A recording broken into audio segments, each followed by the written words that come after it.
Hello दोस्तों, मैं शिखा शर्मा आपका अपने चैनल सनातन वर्ल्ड में स्वागत करती हूँ। आज के एपिसोड में हम श्रावण माहात्म्य के चौथे अध्याय का श्रवण करेंगे।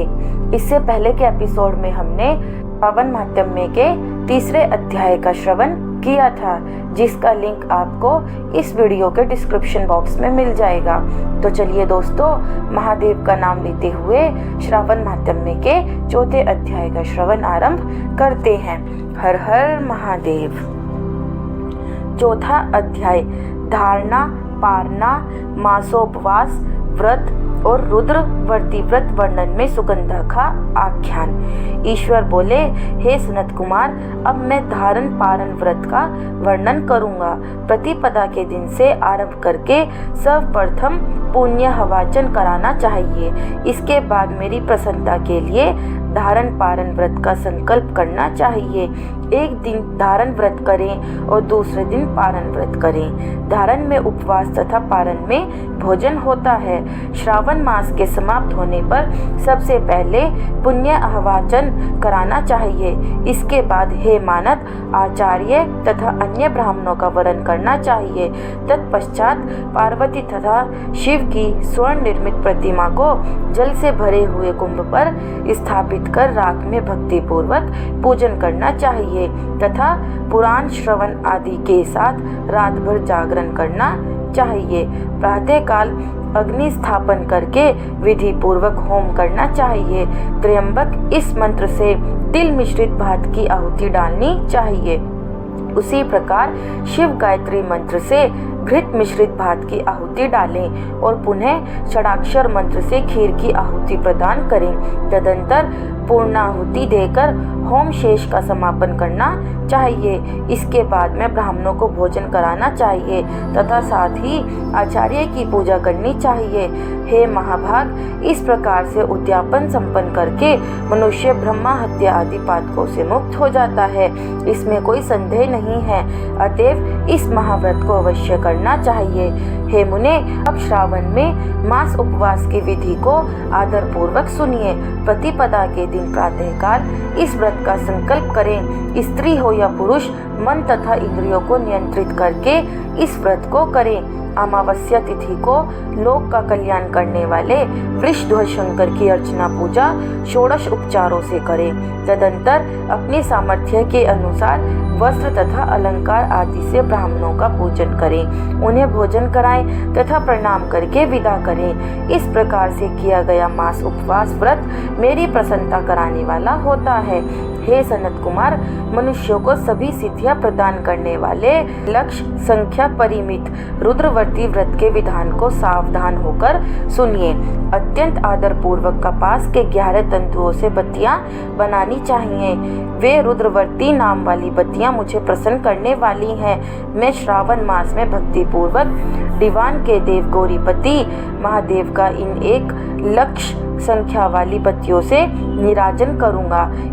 श्रावण मास के प्रथम दिन विधि पूर्वक संकल्प करके महीने भर प्रतिदिन शिव जी का पूजन कर 1000 बत्तियों से निराजन करें और अंतिम दिन 71,000 बत्तियों से निराजन करें, अथवा प्रतिदिन 3000 बत्तियां आदर पूर्वक अर्पण करें और अंतिम दिन 13,000 बत्तियां समर्पित करें, अथवा एक ही दिन सभी 1,00,000 बत्तियों को मेरे समक्ष जलाएं। प्रचुर मात्रा में घृत में भिगोई जो स्निग्ध बत्तियां होती हैं, वे मुझे प्रिय हैं। तत्पश्चात मुझे विद्वेश्वर का पूजन करके कथा श्रवण करें। सनत कुमार बोले, हे देव, हे जगन्नाथ, हे जगदानंद कारक, कृपा करके आप मुझे इस व्रत का प्रभाव बताएं। हे प्रभु, इस व्रत को सर्वप्रथम किसने किया तथा इसके उद्यापन में क्या विधि होती है?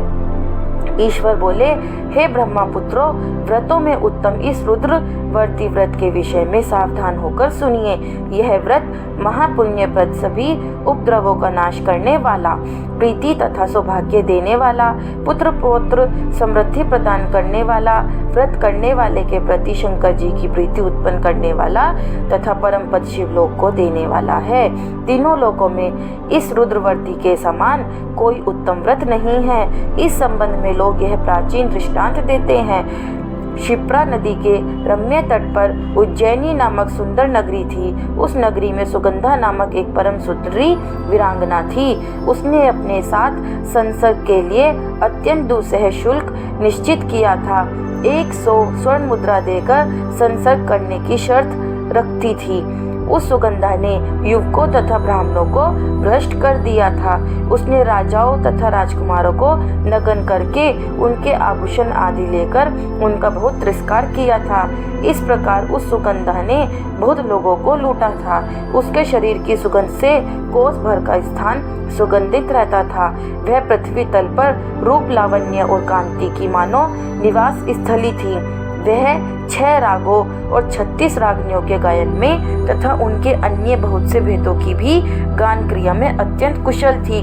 वह नृत्य में रंभा आदि देवांगनाओं को भी तिरस्कृत कर देती थी और अपने एक एक पग पर अपनी गति से हाथियों तथा हंसों का उपहास करती थी।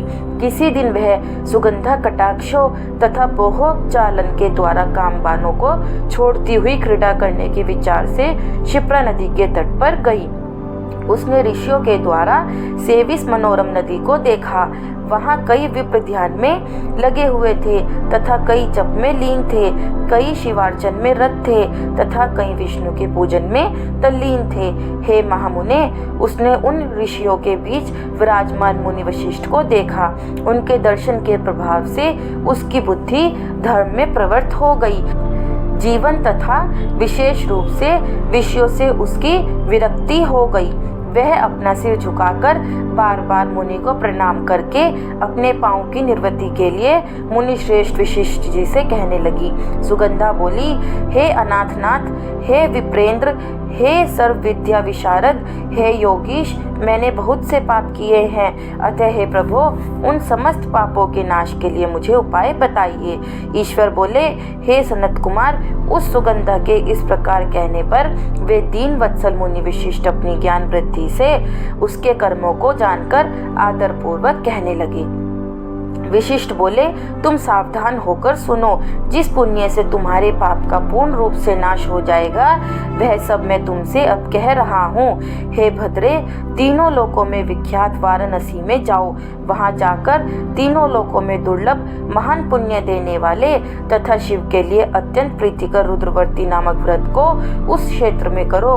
हे भद्रे, इस व्रत को करके तुम परम गति प्राप्त करोगी। ईश्वर बोले, तब उसने अपना धन लेकर सेवक तथा मित्र सहित काशी में जाकर वशिष्ठ के द्वारा बताए गए विधान के अनुसार व्रत किया। इस प्रकार उस व्रत के प्रभाव से वह सशरीर उस शिवलिंग में विलीन हो गई। हे सनत कुमार, इस प्रकार जो स्त्री इस परम दुर्लभ व्रत को करती है, वह जिस जिस अभीष्ट पदार्थ की इच्छा करती है उसे निसंदेह प्राप्त करती है। हे सुव्रत, अब आप माणिक्यवर्तियों का महात्म्य सुनिए। हे विपेंद्र, उन माणिक्यवर्तियों के व्रत से स्त्री मेरे अर्ध आसन की अधिकारिणी हो जाती है और महाप्रलय पर्यंत वह मेरे लिए प्रिय रहती है। अब मैं इस व्रत की संपूर्णता के लिए उद्यापन का विधान बताऊंगा। चांदी की बनी हुई नंदीश्वर की मूर्ति पर आसीन सुवर्ण में भगवान शिव की पार्वती सहित प्रतिमा को कलश पर स्थापित करना चाहिए और विधि के साथ पूजन करके रात्रि में जागरण करना चाहिए।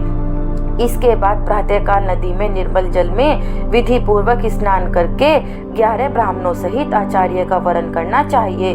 तत्पश्चात रुद्र सूक्त से अथवा गायत्री से अथवा मूल मंत्र से घृत, खीर तथा बिल्व पत्रों का होम करना चाहिए। इसके बाद पूर्ण आहुति होम करके आचार्य आदि की विधिवत पूजा करनी चाहिए तथा सप्तनिक 11 उत्तम विप्रों को भोजन कराना चाहिए। हे सनत कुमार, जो स्त्री इस प्रकार से व्रत करती है वह समस्त पापों से मुक्त हो जाती है। तत्पश्चात विधान पूर्वक कथा सुनकर स्थापित की गई समस्त सामग्री ब्राह्मण को दे देनी चाहिए। इससे निश्चित रूप से 1000 अश्वमेध यज्ञों का फल प्राप्त होता है। इस प्रकार श्री स्कंद पुराण के अंतर्गत ईश्वर सनत कुमार संवाद में श्रावण मास माध्यम में धारणा, पारनामा, सोपवास, रुद्रवर्ती कथन 4था अध्याय पूर्ण हुआ। हर हर महादेव। दोस्तों, आपको अगर यह वीडियो अच्छी लगी हो तो चैनल को सब्सक्राइब करें और वीडियो को लाइक करें और कमेंट में हर हर महादेव लिखना ना भूलें।